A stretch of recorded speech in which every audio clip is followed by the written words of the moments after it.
Bueno, hoy día quiero compartirles una palabra y quiero compartir con la definición de una palabra que usamos mucho, sobre todo los cristianos, ¿cierto? Palabra arrepentirse, ¿cierto? Palabra importante. ¿Qué significa esta palabra? Si vamos al diccionario dice dícese de una persona que siente pesar por haber hecho algo o haber dejado de hacer algo. Eso es arrepentirse. Y es muy importante esta palabra para la palabra que vamos a compartir hoy, porque yo estaba el otro día ahí por YouTube, navegando, viendo unos videos de unas predicaciones, gracias Gonzalo, y me encontré con un video de un pastor que hablaba y decía la siguiente frase, que quiero que la retenga durante toda esta predica. Dijo, la iglesia debe arrepentirse de predicar una semilla que no da fruto. ¡Wow! Cuando yo escuché esta frase quedé impactado. La iglesia debe arrepentirse de predicar una semilla que no da fruto. Cuando hablamos de semilla, ¿a qué nos referimos? Al mensaje. La semilla que le estamos entregando a otros. ¿Qué mensaje estás entregándole tú a otras personas? ¿Qué semilla estás plantando en tu hermano, en tu vecino, en tu amigo, en tu colega? ¿Qué mensaje estás entregando? A eso nos referimos cuando hablamos de la semilla. Y si hablamos de una semilla que no puede dar fruto, obviamente es algo malo, ¿cierto? Porque ¿cuál es la función de la semilla? La semilla crece, ¿cierto? Se transforma en una planta, en un árbol, que luego da fruto. O sea, sin semilla no podemos tener un fruto. Sin una semilla que brote y que se convierta en un lindo árbol, ¿cierto? En un manzano. No hay manzanas, si antes no se planta una semilla. ¿Exacto? Entonces cuando el pastor decía esto, que estamos predicando una semilla que no puede dar fruto, quiere decir que estamos predicando un mensaje que no está siendo efectivo, que no está dando un fruto. Y durante años, como iglesia a nivel general, me refiero, no a iglesia, hemos estado compartiendo con la gente un mensaje, una semilla que no puede dar fruto. O sea que nos estamos transformando en árboles que no dan fruto. Y eso es terrible, porque Dios nos llamó a dar frutos, ¿cierto? Y para eso vamos a leer el Evangelio de Juan en el capítulo 15. Pueden leerlo después en extensiva en su casa, porque todo este capítulo habla acerca del fruto, de los frutos que debemos dar. Es el famoso versículo donde Jesús habla de la vid verdadera. Y voy a partir leyéndoles el capítulo 15, los primeros 2 versículos. ¿Qué dice Jesús? Dice, yo soy la vid verdadera y mi Padre es el labrador. Todo pámpano que en mí no lleva fruto, lo quitará. Y todo aquel que lleva fruto, lo limpiará para que lleve más fruto. Entonces, ¿qué dice Jesús? ¿Qué pasa con aquel que no lleva fruto? Lo quita. Lo quitará, lo cortará. Obviamente entendemos que esto es una parábola, ¿cierto? Donde habla de que Jesús mismo es la vid. Y nosotros somos una extensión de la vid, somos los pámpanos, ¿cierto? Donde nosotros deberíamos arrojar frutos. Pero ¿qué pasa? ¿Qué pasó? Que dice que hay pámpanos que no dan frutos. ¿Y qué pasa con esos? El labrador, que es Dios, los corta. Y aquellos que dan fruto dice que los limpiará para que sigan dando más y más fruto. Con este versículo nos queda sumamente claro que es una necesidad dar fruto. Amén. Si seguimos leyendo en Juan capítulo 15, en el verso 16, nos encontramos que dice, Jesús dijo, no me elegisteis vosotros a mí, sino que yo os elegí a vosotros, y os he puesto para que vayáis y llevéis fruto, y vuestro fruto permanezca, para que todo lo que pidierais el Padre en mi nombre, Él os dé.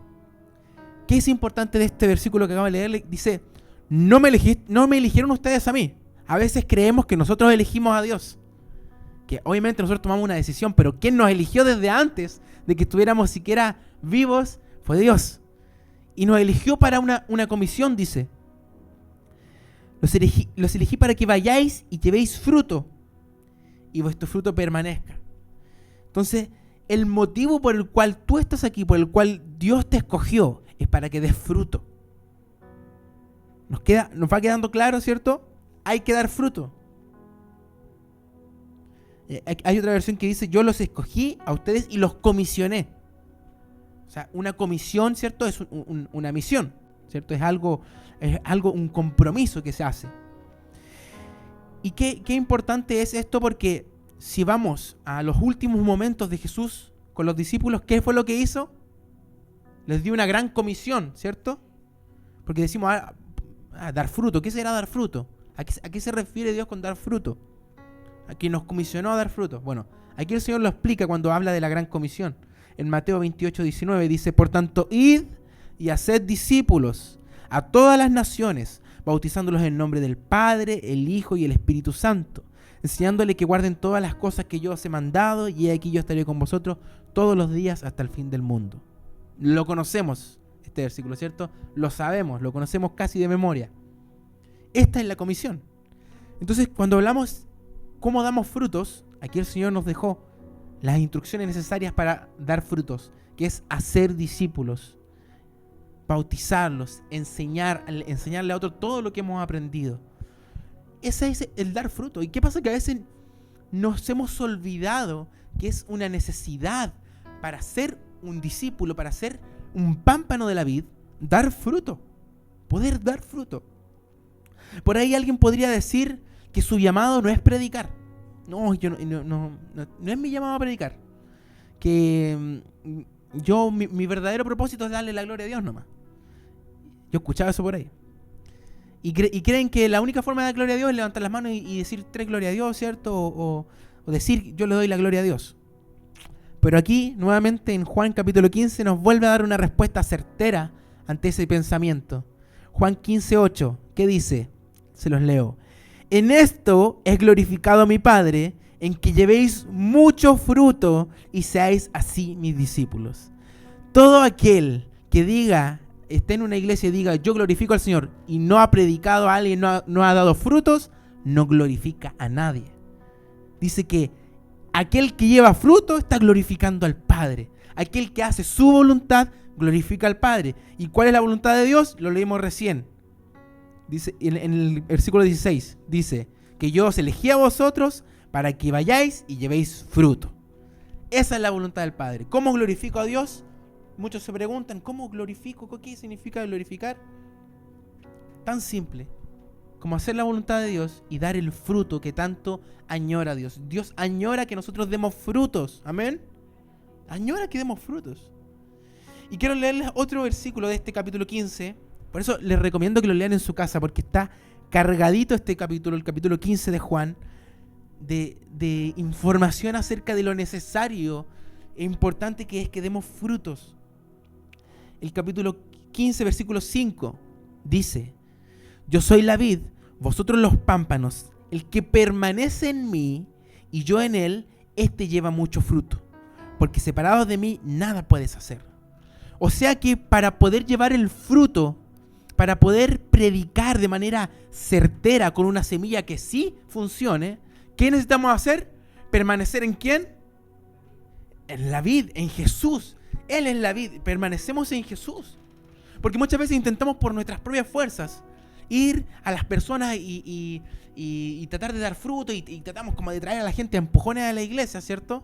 Y tratamos de buscar las 1000 maneras para poder predicar, pero ¿qué pasa? Es que no estamos permaneciendo en la vid que es Jesús. Y ese es el grosso error del que hablaba el pastor que yo mencioné en un principio, que decía que estamos plantando una semilla que no da fruto, porque no estamos plantando esa semilla y centrándola en Jesús, quien es la vid, quien es verdaderamente importante en este asunto. Y quiero profundizar un poquito más en esto. ¿Por qué no damos fruto? ¿Por qué nuestra semilla no da fruto, no sirve? Y puede ser que muchas veces hemos modificado la sustancia de nuestra semilla, ¿cierto? Así como hoy en día las semillas que hay, que se han generado semillas transgénicas, ¿cierto? Que el fruto ya no es el mismo fruto que antes, ¿cierto? No es un fruto orgánico, sino que es un fruto modificado genéticamente. El ser humano ha hecho que los frutos sean distintos a antes, ¿cierto? Menos sabor, más durabilidad, pero han transformado la semilla original y la han modificado tal vez para que dure más tiempo, pero ha perdido su esencia. La esencia real del fruto fue perdido. Y muchas veces nos pasa lo mismo dentro de la iglesia, que hemos modificado genéticamente la semilla del mensaje de Jesús y lo hemos adaptado a nuestras necesidades, a nuestros pensamientos, y hemos formado un fruto transgénico, un mensaje transgénico. Y la invitación hoy día es a que volvamos al fruto, a la semilla original, que es la que da el verdadero fruto. ¿Y cómo volvemos a este mensaje, a esta semilla? ¿Cómo lo hacemos para dejar de modificar la sustancia del mensaje de Jesús? Vamos a profundizar un poquito en eso. Pasa muchas veces que nosotros cuando predicamos, cuando nos acercamos a hablarle a alguien, ¿qué es lo que hacemos? Es que le decimos, mira, acércate a Dios porque Él va a restaurar tu familia, porque Él te va a sanar, porque Él te va a prosperar, porque Él te va a dar nueva esperanza. Y aunque lo que eso es verdad, no es el motivo para acercarse a Dios. No es mentira que Dios sana. No es mentira que Dios te restaura, que Dios te puede prosperar. Eso es verdad. Pero no es el motivo para acercarse a Dios. ¿Y qué pasa cuando yo predico ese mensaje y entrego esa semilla? Estoy haciendo que la gente se acerque al líder equivocado. Porque piensan que Dios es un solucionador de problemas. Y la gente se acerca a Dios porque están buscando que restaure la familia, que le libere al hijo de las drogas, que le dé un nuevo trabajo. Se acercan por ese motivo y el Señor se los cumple. Porque el Señor es bondadoso. Amén. El Señor se los cumple, pero ¿qué pasa? Es que terminamos con congregaciones, con iglesias llenas de gente demandante, pero sin gente que sea ofertante. Y lo hablamos un poquito, los que estuvieron el miércoles dan fe de que lo habló un poquito la pastora. Qué importante es que seamos una iglesia ofertante. Una iglesia que tiene que ofrecer a otros. No simplemente una iglesia llena de personas que están demandando simplemente todo el tiempo. Y cuando predicamos este mensaje de prosperidad, de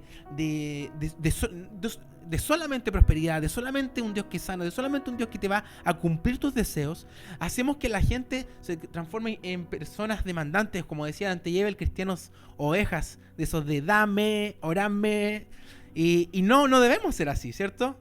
No debemos ser de ese tipo de personas que simplemente llegan a donde el pastor y dicen, pastor, puede orar por mí porque me pasa esto. Y siempre está, pastor, puede orar por mí, pastor, puede orar por mí, pastor, puede orar por mí, puede orar por esto, puede orar. Pero nunca es, pastor, yo estoy dispuesto a ir a servir a las 8 de la mañana, pastor, yo estoy dispuesto a ir a esta reunión, pastor, yo estoy dispuesto a ayunar, yo estoy dispuesto a ir y predicarle a esta persona.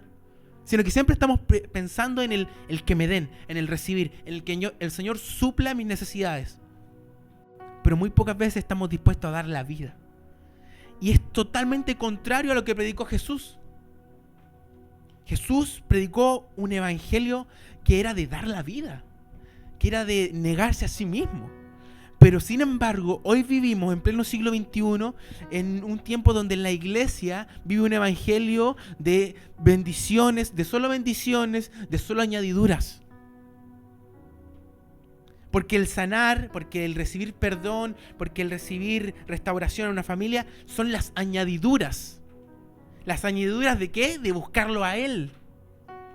Y qué peligroso es cuando nos volvemos cristianos dependientes de las añadiduras. Porque ¿qué pasa? Que cuando se acaban las añadiduras nos damos media vuelta y nos vamos.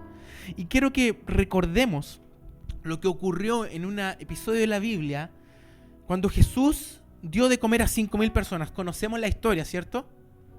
Dice que Jesús estaba predicando y se llenó de gente. Habían 5.000 personas escuchándolo y no se querían ir, querían seguir escuchándolo. Pero ¿cuál era el problema? Que todos tenían hambre, ¿cierto? Me imagino, todos tendríamos hambre, estamos tanta hora esperando, escuchando. Entonces Jesús dijo, vamos a alimentarlos. Y ocurrió un milagro espectacular, que multiplicó 5 panes y 2 peces, ¿cierto? Entonces Dios hizo el milagro, los multiplicó, les dio de comer y la gente se maravilló. Si ustedes leen la historia, el relato de la Biblia, dice que estaban tan maravillada la gente de que haya multiplicado los 5 panes y los 2 peces y que haya dado de comer a 5.000 personas. 5.000 personas. Entonces, estaban tan maravillados que dijeron que querían hacerlo rey. El relato dice que estaban tan maravillados que quisieron hacerlo rey a la fuerza. Si ustedes leen la Biblia, van a leer que dice eso. Entonces Jesús, al ver esto, dice que se escabulló y cruzó a la otra orilla del Jordán para estar solo un momento. Porque Jesús sabía que eso era un emocionalismo. Que la gente en el fondo no estaba maravillada por quién era Él. Estaba maravillada por el milagro que Él hizo. ¿Y qué pasó? Pasaron las horas y las 5.000 que estaban ahí empezaron a tener hambre de nuevo. Y empezaron a preguntarse, ¿y dónde está el Mesías? ¿Dónde está Jesús? Y lo fueron a buscar a la otra orilla del lago y se acercaron a Jesús y fueron nuevamente a decirle, Jesús, vuelve a mostrarnos un milagro, un prodigio. Y aquí vamos a leer exactamente qué fue lo que dijeron. Vamos a leer el versículo de Juan, capítulo 6, versículo 35. Dice, Jesús respondió, porque la gente le estaba pidiendo más pan. Jesús les dijo, yo soy el pan de vida. El que viene a mí nunca volverá a tener hambre, el que cree en mí no tendrá sed jamás. Y en las siguientes líneas, Jesús le hace un llamado a la gente.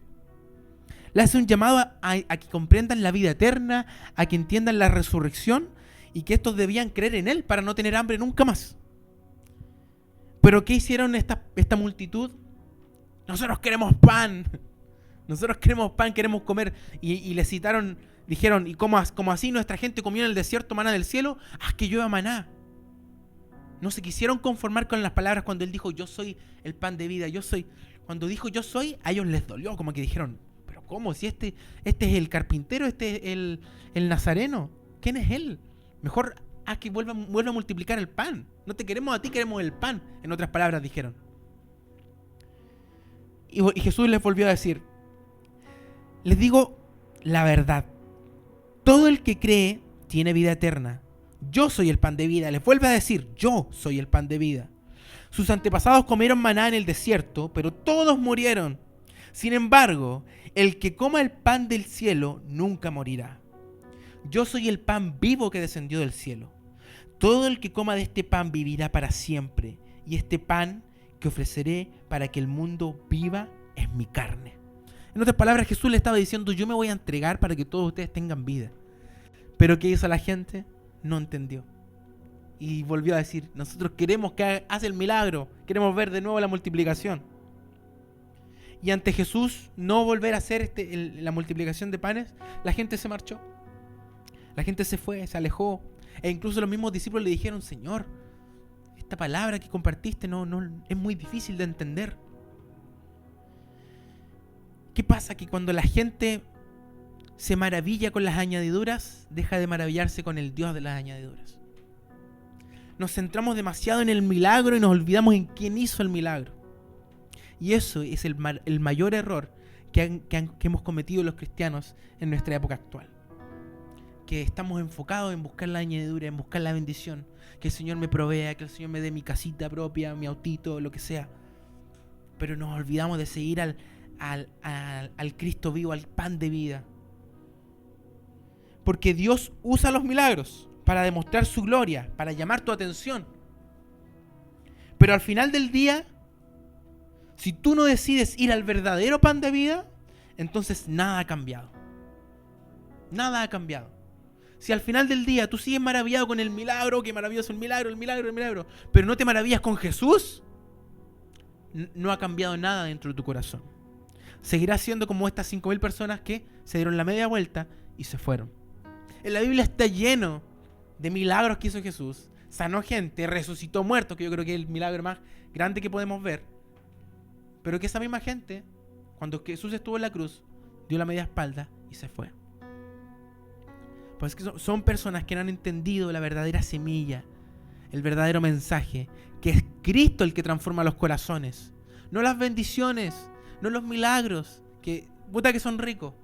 Pero es Jesús el que transforma los corazones. Y Jesús que dijo que el que quiera tomar su cruz, el que quiera seguirlo, tome su cruz, se niegue a sí mismo y lo siga. Ese fue el mensaje. Dijo, permanezcan en mí en mí. No permanezcan en tal lugar o en tal conocimiento. Permanezcan en mí, en Cristo, en la vid.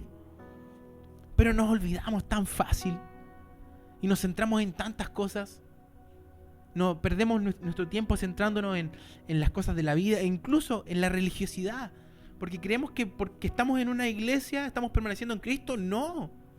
Si tú en tu corazón, en tu intimidad, no permaneces en Jesús, de nada vale. La palabra dice en una parte, dice que muchos habrán profetizado, habrán echado fuera demonios, habrán hecho grandes milagros, pero cuando llegue el momento, el Padre, ¿qué les dirá? No los conozco. ¿Por qué? Porque no permanecieron en Él. Entonces, las bendiciones, los milagros, todas esas cosas son maravillosas, son buenas, pero no son el centro de nuestra vida cristiana. Y no pueden ser la razón por la que nosotros llamemos a otros a que vengan acá a la iglesia. Nuestro mensaje debe ser de arrepentimiento. Nuestro mensaje debe ser presentando a Jesús mismo. Porque Él es la verdad, ¿cierto? ¿Qué dijo Él? Yo soy el camino, la verdad y la vida. Entonces, ¿por qué cuando predicamos cualquier cosa menos a la verdad, al camino, a la verdad y la vida? Como que nos cuesta mencionar a Jesús. Como que nos encanta nombrar a Dios perdonador, al Dios que te va a proveer, Dios te va a ayudar. Siempre como que llegamos con ese mensaje. Dios te bendiga, Dios te va a bendecir. Pero olvidamos decir, Jesús murió por ti para perdonar tus pecados y para darte una vida nueva. Esa es la semilla. Y hemos modificado esa semilla y hemos transformado nuestras iglesias en iglesias demandantes y no ofertantes. ¿Y qué implica ir a Jesús? Significa hacerse uno con Él, como leímos anteriormente. Permanezcan en mí. O sea, Jesús nos está invitando a fusionarnos con Él, por así decirlo. Él quiere que nos hagamos uno con Él. Por eso Él dice, yo les di mi carne. Por eso el sacrificio de Jesús fue entero. O sea, Él tuvo que morir. Porque Él tuvo que darse por completo. Su sangre, su carne. Por eso cuando celebramos, ¿cierto?, Semana Santa, comemos el pan que simboliza su carne. Y bebemos el vino que simboliza su sangre. Porque Él entregó todo. Y nosotros lo recibimos porque entendemos que nosotros queremos ser uno con Él. No queremos que Jesús sea simplemente un invitado en nuestras fiestas, un invitado en nuestros cumpleaños, un invitado en nuestro hogar. Queremos que Él habite en nosotros. Queremos que Él sea uno con nosotros. ¿Amén? Entonces, para poder ir a Jesús implica eso, que nos hagamos uno con Él. Que cada día nosotros menguemos, como dice la palabra, para que Él crezca. Esa es la misión. Y ahora, ¿estamos buscando que la gente que conocemos sea transformada por Jesús? ¿O simplemente queremos acarrearlos a la iglesia? Y voy a ir más profundo. ¿Nosotros estamos buscando ser uno con Jesús, que Jesús transforme nuestro corazón? ¿O estamos buscando los panes y los peces? Esa es la pregunta. ¿Por qué no damos fruto? ¿Será que hemos estado demasiado enfocados en los panes y los peces en vez de los frutos? ¿No hemos vuelto una iglesia dependiente de los milagros, dependiente de las bendiciones, dependiente de las añadiduras? Porque repito, el versículo dice, busquen primeramente mi reino y mi justicia, y las demás cosas vendrán por añadidura. La palabra añadidura viene de algo añadido. O sea, no es el núcleo, no es lo principal, no es lo fundamental, es algo añadido, un extra. Pero lo principal, lo fundamental, es Jesús. Y hasta que no entendamos eso, no vamos a poder dar frutos. Y ojo, como decía el versículo de Juan, frutos que permanezcan. Frutos que permanezcan. Y vuelvo a recordar que si no damos frutos, ¿qué pasará? Seremos cortados. Pero en cambio el que da fruto dice que será limpiado. Porque, ojo, a veces creemos que el dar fruto significa que llevemos una vida intachable, que seamos asistencia perfecta, 40 horas de oración. No necesariamente.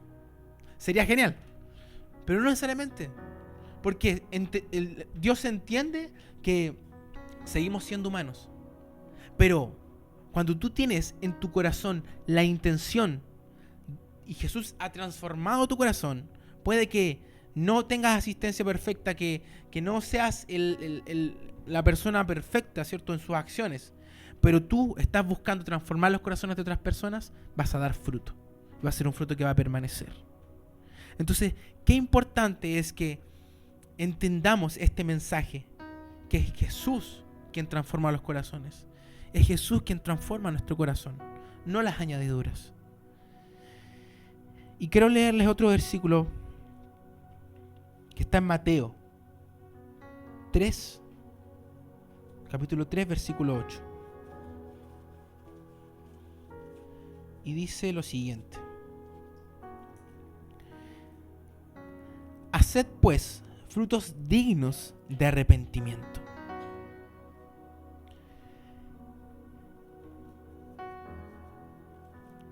Yo quiero que en esta hora podamos, como decía este pastor, arrepentirnos de haber estado dando o sembrando una semilla que no da fruto.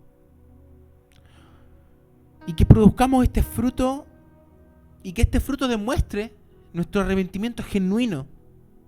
Que realmente nosotros decimos: Señor, no queremos buscarte simplemente por 5 panes y 2 pesos. No queremos buscarte simplemente por nuestra conveniencia. No queremos ser esas personas que simplemente están demandando algo de ti.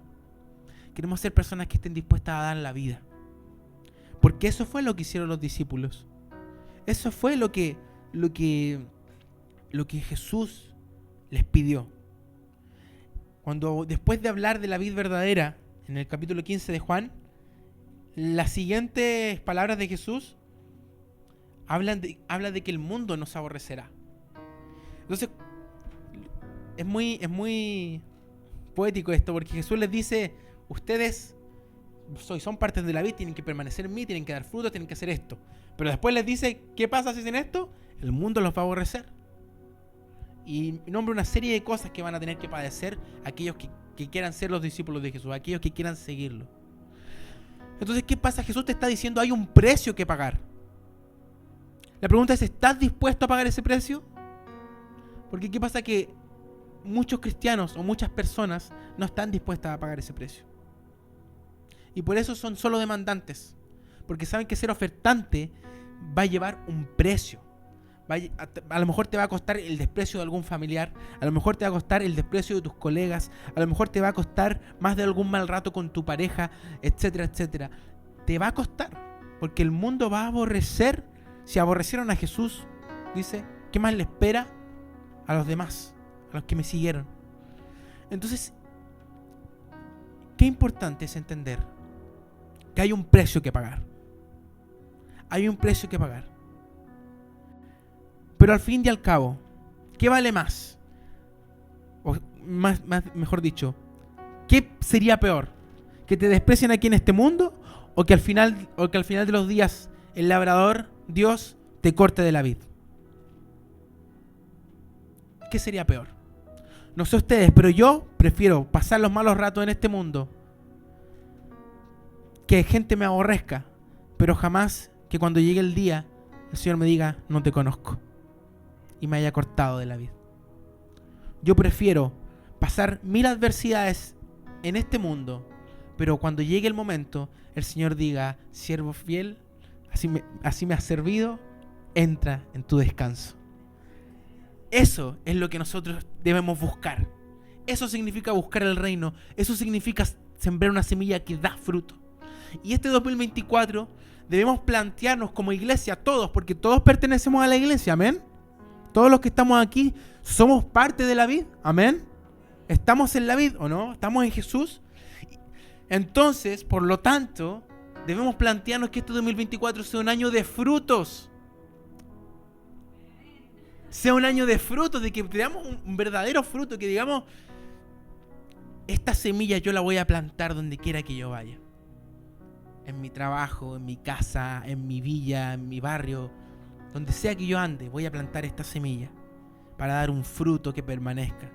Y para que ese fruto se replique y siga creciendo y podamos hacer la gran comisión de hacer discípulos, de ir a las naciones, de bautizar en el nombre del Padre, del Hijo y del Espíritu Santo. Eso es lo que debemos hacer.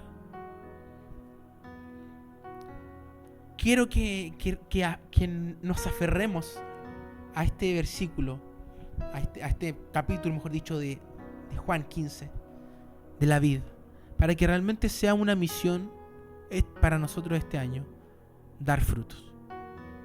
Que sea realmente una motivación. No sé cuántos hicieron su papelito de peticiones, de metas, de desafíos. Y me gustaría que cuando puedan lleguen a su casa y lo revisen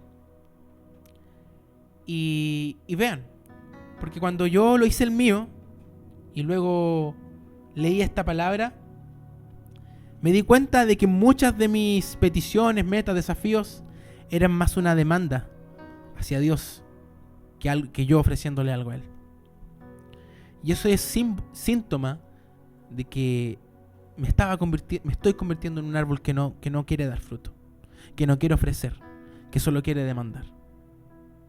Porque nuestras metas y nuestro listado de peticiones, para los que lo hicieron, no pueden ser solamente: Señor, bendíceme, que este año pueda tener un nuevo trabajo, con más sueldo, no puede ser solo eso. Tiene que haber al menos una de todas las cosas que pusiste, que escribiste ahí, que diga: Señor, yo quiero ganar un discípulo. Señor, yo quiero predicarle a mi mamá, a mi hermano. Yo quiero que esta persona esté aquí conmigo, sirviéndote. Que tú puedas ayudarme a llegar a la vida de este vecino, etcétera. Que al menos una, ojalá fueran muchas las cosas que escribimos, que signifiquen que yo ofrezco, que yo voy a hacer algo, que yo voy a predicar, que yo voy a comprometerme a hacer evangelismo, a abrir una célula en mi casa, por soñar. Pero que no todo esté centrado en nosotros.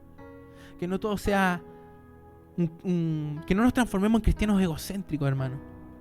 Porque el cristianismo se fundamenta en un acto de sacrificio. En que Jesús, como dice, no escatimó ser el Hijo de Dios, no se excusó en eso y no escatimó en nada, sino que lo entregó todo. Se entregó por completo. Por lo tanto, si el fundador de nuestra fe hizo tal acto de bondad y de entrega, nosotros no podemos ser menos. Nosotros no podemos ser egoístas y vivir un evangelio egocéntrico, centrado en nosotros mismos. Tenemos que vivir un cristianismo que sea sacrificial, que esté dispuesto a darlo todo, aunque estemos cansados, aunque estemos agotados, estresados, aunque querramos ya no predicar más porque me han rechazado tantas veces. No, una y otra y otra y otra y otra y otra vez, darlo todo por aquel que lo dio todo por nosotros. Amén. Póngase de pie, hermano, vamos a orar.